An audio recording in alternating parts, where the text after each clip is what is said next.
This is Tom Fox. Welcome to the newest edition in the Compliance Podcast Network, my latest podcast, Compliance and Coronavirus. As the voice of compliance, I wanted to start a podcast which will help bring both clarity and sanity to the field of compliance, the compliance practitioner, and indeed the compliance profession during this worldwide health and healthcare crisis. Taking up a variety of topics as diverse as working from home to sporting events, to the role of the board of directors, to crisis management, to the role of supply chains. We will look at all of these in this podcast. If you have a topic you'd like covered on compliance and coronavirus, please let me know. I'd be happy to do a podcast on it. We will post on Tuesday, Wednesday, and Thursday at 9 a.m. Central Time for the foreseeable future as we navigate our way through this incredible crisis. First, a word about our sponsor, SAI Global. With the coronavirus and COVID-19 pandemic continuing to change rapidly, trust and integrity are paramount to business continuity preparedness. SAI Global is here to help compliance and risk professionals facing these challenges, including unprecedented business impacts from employee well-being to disrupted supply chains. SAI 360 is a cloud-first software and modern ethics and compliance learning platform designed to help you navigate risk from every perspective. To learn more about how you can protect your business operations and workforce during these uncertain times, visit saiglobal.com/risk for free resources, expert guidance, and industry-leading technology. Thanks again to SAI Global for sponsoring this most important podcast. Today I have with me James Gellert. James is the CEO at Rapid Ratings, a firm that looks at financial history of third parties in the supply chain and why that is so critical now during this time of coronavirus and economic dislocation. Hello, everyone. Tom Fox back for another episode. And today I have back with me Ben Wolf. Ben is the founder of Wolf's Edge Consulting and namesake aside, one of the most interesting thinkers I find in the entrepreneurial consulting space. So, Ben, first of all, welcome back. Thanks for having me back again. Good to be here. Ben, you at some time ago said to me in a phone call that you were thinking about how your business would look after we come out of the current health crisis we're in, but moving forward. And it wasn't just 2 weeks, 4 weeks, 6 weeks. It was 2 months, 4 months, 6 months, 18 months out. And so I was just really been wanting to visit with you about how do we start thinking about what will business look like in the new normal? Where should we even begin to think? Well, that's certainly a great question, something we've been talking about. A lot of people I talk to, kind of have this feeling that like, well, if we could just hold out for another, like you say, 2, 4, 6 weeks, when the lockdown's over, everything's going to go back to normal. And it's going to go back to like it was, a couple of months ago. And what I'm finding, and then the more I do reading and researching and just look with my own eyes at what's actually going on and think about the logical implications of it, I realize that things are not going to go back to normal. There may be, yes, it's not always going to be lockdown, but the number of people going out into public, number of people going to in-person events and venues and conventions and going to in-person meetings and, going to presentations, et cetera, is just not going to come back. It's just not going to come back right away, and it's not going to come back all at once. And there's going to be some industries, especially in conventions and big events and sports and entertainment and travel, which are going to take probably a very long time, could be 1, 2, 3, 4 years really to fully bounce back. As an EOS implementer, again, just to review for, I don't know, people who didn't hear the other episode, is that as an EOS implementer, I help companies get a grip on their business, get a handle on things, and grow effectively and scale effectively and successfully by implementing the EOS tools, the Entrepreneurial Operating System tools. So the way that I do that is I work with whole leadership teams of organizations and full session days with those leadership teams in person. And obviously, you could imagine with the lockdown that's currently going on, is obviously that puts a big damper on that. Certainly, there's a possibility of doing those full day sessions virtually. But with all of the contraction of 10%, 20%, 50%, even more with some organizations of their revenue, they're just not able to continue doing that very often. And so it just puts a big damper on the kind of on the ability for a lot of organizations to use the kind of services that I offer. So the question for me personally, and I'm sure this applies to many other kinds of professional advisors, consultants, accountants, compliance professionals, attorneys, and I'm also an attorney myself, as we've talked about previously, although not actively practicing, is how do I pivot my business in recognition of the fact that there is a new normal. It's not going to go back to how it was before. So for me personally, I mean, to the extent you're interested, or others might find this interesting by example, is that a good amount of my business is actually from retainer clients, and not just people who do session days. So for the retainer clients, that's great. That's going to continue. That's going well. For the session day clients, honestly, for all of the people in the industry that I'm in, we're seeing 70, 80, 90% like drop off into the number of sessions that people are able to do, at least for the time being. Obviously, hopefully that'll pick up a little bit once we get past the actual lockdown. And, but it won't fully pick up. And that's just something that I recognize that, to spend all of my time in business development working on those kinds of clients is just not going to be, for the next, who knows, at least 6 to 12 to 18 months, as you said, just perhaps not the best use of my business development time and resources and money.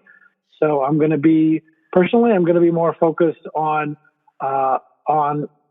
fractional service clients. I'm a fractional integrator.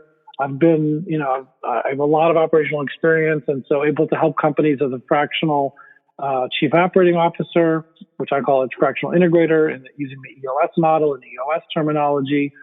So I'm going to focus more on my fractional work, retainer work, and expanding on that, and a little bit less time, at least for the time being, on business development towards my EOS implementer practice. That's just one thing I plan to change that I wasn't, that was not in the cards for me 2 months ago. So Ben, how would you suggest a entrepreneur, a small business, or perhaps even a larger business, what questions should they ask themselves? How should they begin to think through their role in the new normal? Well, I think it's a question of, I think it starts with being honest with yourself. It starts with being honest with yourself and recognizing that you're not doing yourself, you're not doing your employees any favors by just thinking that things are going to go back to how they were in a month or two, or even 3 months. That to be honest with yourself about the long-term changes that are likely to happen. And obviously, part of the difficulty is we don't know exactly what it's going to look like. And that uncertainty makes it hard to make decision-making. But we have to be honest with ourselves about the extent to which people are going to come back to work, to the extent to which they're going to be making investments in their business, and to use that prediction to say, like, look, if my industry is going to have, again, whether I'm in retail, whether I'm in travel, if I'm in real estate, if I'm in, in something that relates to entertainment or hospitality, that, just to be honest with myself and say, okay, look, if my industry, in the next year or two is going to really be 30, 40, 50% contracted, and we've been under lockdown for 2 months when we finally start to come out, is my business going to be basically completely decimated, and I'm going to have to build it up from the ground up? If that's the case, ask yourself a question like, I guess number one, how do I need to pivot to make my business of a size and of a type which is geared towards what's going to be the new normal over the next couple of years?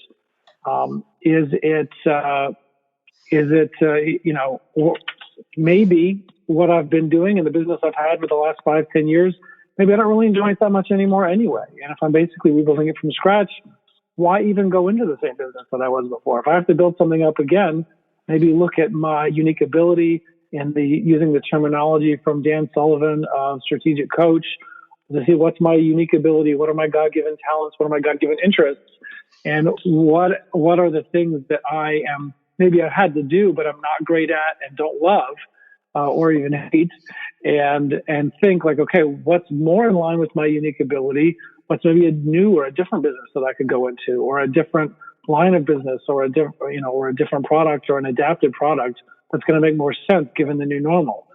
Because honestly speaking, again, we have to be honest with ourselves. You're not going to have a vaccine that's widely and en masse available for till the beginning of next year at the earliest, and on a mass scale, maybe another 2 years before it's available to everyone. You're going to have people who have pre-existing conditions, even if or who are over 45 or 55, 65 in the workplace, that are just not going to be doing the same activities. It's going to be a huge portion of the market that's going to be, again, not fully engaged in anything which is in person over the next year, for the next year or two. It's just going to take a long time to come back.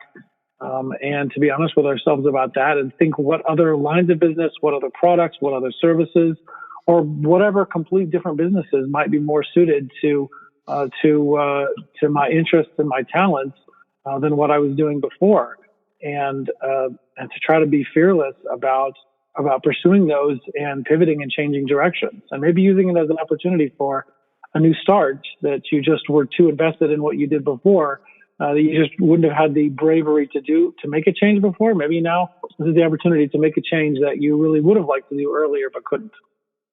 Let me stop you there because, as you know, this is an audio podcast. Our listeners can hear us, but they can't see us. So I'm going to describe something that happened that really struck me while Ben was talking. When he used the phrase, your unique abilities, your God-given talents, and your abilities, you pointed to your heart. And you may have done that consciously, and you may have done that unconsciously. But one of the themes I heard from you was look into your heart and see what you want to do.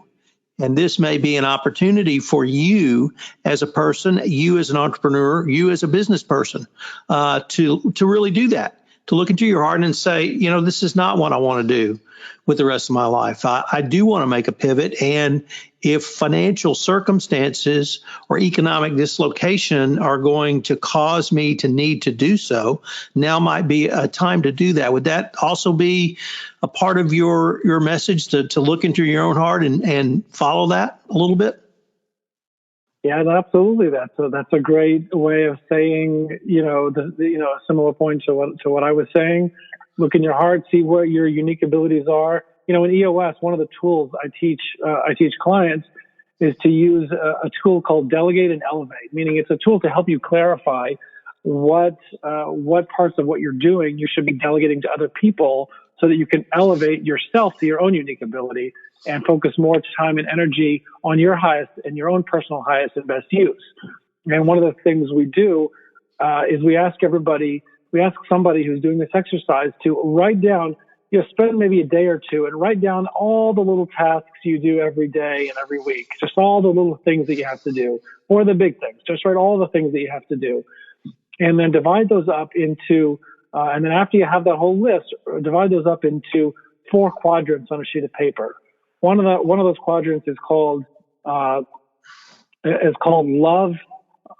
it and great at it. Another one of those is called, and that means all those things that it's how it sounds, that you love doing and you're great at it. So that's just, to the extent you could spend all of your time on those kinds of activities, that's amazing. And then you have those things which you like and you're good at. That means you're not crazy about it, but you like it. It's okay. And you're good at it. Again, you're not great at it. You're not the best in the world, but you're good at it. So that's okay. We do a lot of things there. And then on the bottom half, or the bottom 2 halves of the sheet of paper, you have things which you don't like and you're not good at. You're the only one who could do it, or there's no one else to do it. Or you just don't have the money to hire somebody to do it, or whatever the reason is. You just, you don't really like it, and you're not particularly good at it. It's just got to get done. Maybe for some people, this is the, kind of like the finance and and the P&L and all the, whatever it happens to be. Maybe it's the marketing or the writing, who knows, whatever it is that you don't like and you're not great at. And then there's the things that, and unfortunately, that's where a lot of us kind of go to die in the business world, is that kind of like not great at, because it is, it's just stuff that it's just got to get done. Somebody's got to do it, or even the stuff that you're good at it, but you don't like it. And you just kind of go to die at it. And the stuff that you kind of don't like and you're horrible at. And to the extent that you can, you want to take all those things that are the don't like, not good at, not great at, hate, especially, and even some of that stuff that's in the quadrant of don't like, I'm sorry, kind of like and are kind of good at, and just to delegate as much of that as you can. And a lot of that is just to start to be honest with yourself, to get back to this point of your unique ability, about looking into your heart and seeing, like, what do you like? Actually ask yourself that question. I just really care about that question, and not just look at it that, well, we all have to do stuff we don't like, and that's just is what it is. But because the fact is that you're not going to be as effective, you're not going to be as good at, you're not going to make as much money with, your company is not going to be as well served by you doing things that you don't love and you're not great at. And so, if you could go into a new business or a new line of business, or restructure your business in such a way to spend more time or do something that you love and you're great at, then you're going to be happier. You're going to be a lot more effective, and you're going to make more money, and you're going to do better at that than, maybe whatever you were stuck doing that you don't like and you weren't great at. Well, Ben, unfortunately, we're near the end of our time, but this has been a great podcast. So I wanted to thank you. But I was wondering if listeners wanted more information about you, about your work as an EOS implementer or your consulting practice, where would they go? Sure. You can go to wolfsedgeconsulting.com. That's WOLFS, Edge Consulting, wolfsedgeconsulting.com.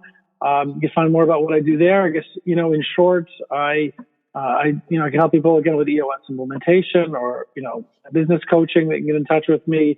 I actually put together a program for smaller business that anyway was virtual even before all this COVID-19 stuff, that I can, implement EOS with a company, help them get focused and effective in their operations, and get everyone clear and on the same page with their leadership team, all through virtual sessions over eight 2-hour sessions, or it can be consolidated further.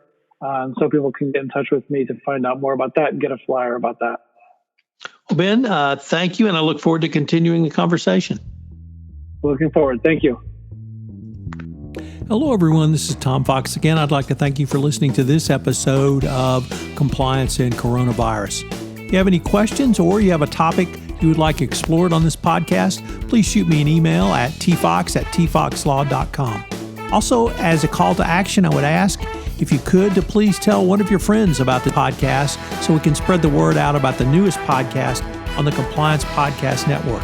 Also, if you would leave us a rating on iTunes or a review, it would greatly help get the word out about this most important podcast over the next several months.